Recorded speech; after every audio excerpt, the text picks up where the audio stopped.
Hello everyone, সবাইকে আসসালামু আলাইকুম অ্যান্ড ওয়েলকাম ব্যাক টু মাইস ডেলি লাইফ ব্লগে। আজকেও আপনাদের সাথে ছোট্ট একটি ব্লগ নিয়ে আমি চলে এসেছি। আসলে আপনাদের সাথে সবসময় ব্লগ শেয়ার করার চেষ্টা করি, কিন্তু আসলে সংসার বাচ্চা কাচ্চা নিয়ে তেমন একটা সময় হয়ে ওঠে না।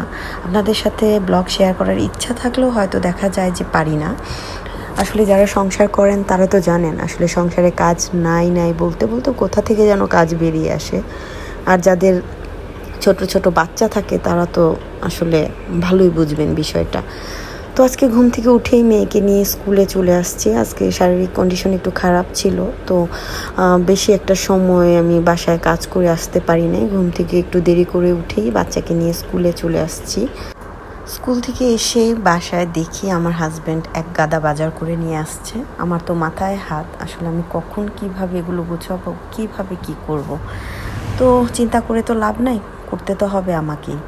তো করার চেষ্টা করছিলাম, একটা একটা করে বাজার বের করছিলাম আর হাই হতাশ করতেছিলাম যে আমি কিভাবে কি গোছাবো।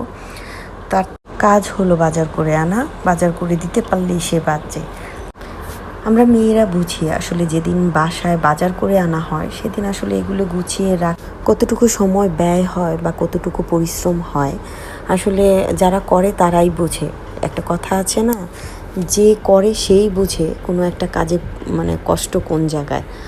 তো আমিও করছিলাম, টুকটাক করে দেখছিলাম কি এনেছে, সেগুলো করার পাশাপাশি আমি চুলায় রান্না বসিয়ে দিয়েছিলাম। যেহেতু আমি সকালবেলা কিছুই করিনি, রান্না বান্না কোনো কিছুই করিনি, তো এসে আমার বাচ্চাকে খাওয়ানো লাগবে, তাই চুলায় হালকা কিছু ভাজি ডাল বসিয়ে দিয়েছিলাম।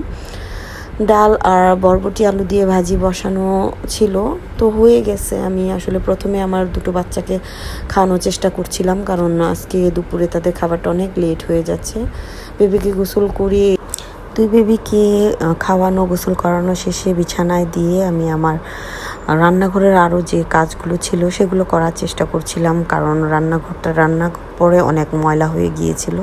তো আজকে এগুলো একটু পরিষ্কার করছিলাম। বেসিন ময়লা ছিল কারণ আজকে বাজার এনেছিল মাংস মাছ, এগুলোর একটা গন্ধ আসতেছিল, তো আমি এগুলো পরিষ্কার করছিলাম। তারপর আমি আজকে একটু চুলাটাও পরিষ্কার করে নেব, কারণ আসলে অনেক দিন, তাও 2-3 দিন হবে আমি চুলাটা পরিষ্কার করতে পারছি না। তো আজকে চুলাটাও পরিষ্কার করে নিচ্ছি। এই তো আমি আমার চুলাটা পরিষ্কার করে নিয়ে আমার আরও কিছু কাজ আছে। ঘর ঝাড়ু দিয়ে ফেলেছিলাম, ঘর মুছে নিচ্ছি, কারণ ঘরটাতে আমার বেবিগুলো আজকে কোক খেয়ে অনেক কোক ফেলে অনেক নোংরা করে ফেলেছিল। তো ঘরটা আমি গোসলের আগে ঘরটা মুছে নিচ্ছিলাম। ঘর মোছা শেষ করে আমি আসলে ছোট্ট একটা ন্যাপ নিয়েছিলাম। তো ঘুম থেকে উঠেই আসলে সকাল এবং বিকাল এই দুটো রুটিন আমার সেম।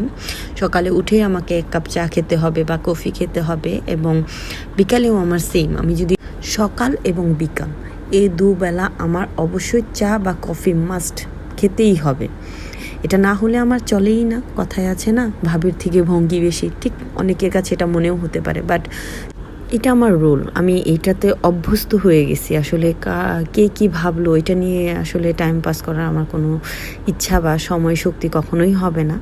তো আমি আমার রোলেই চলি, এতে কে কি বললো সেটা আমার দেখার বিষয় না। এই তো আমার কফি রেডি, এখন আমি কফি খাবো। আর হ্যাঁ, আমার এই ছোট্ট ব্লগটি যদি আপনাদের ভালো লেগে থাকে অবশ্যই লাইক, কমেন্ট, শেয়ার এবং ফলো দিয়ে পাশে থাকবেন। ধন্যবাদ সবাইকে আমার এই ছোট্ট ব্লগটি উপভোগ করার জন্য। সবাইকে আল্লাহ হাফিজ, এবং অবশ্যই সবাই ভালো থাকবেন, সুস্থ থাকবেন এবং আমার পেজটিকে ফলো দিয়ে পাশে থাকবেন। ধন্যবাদ, বাই বাই।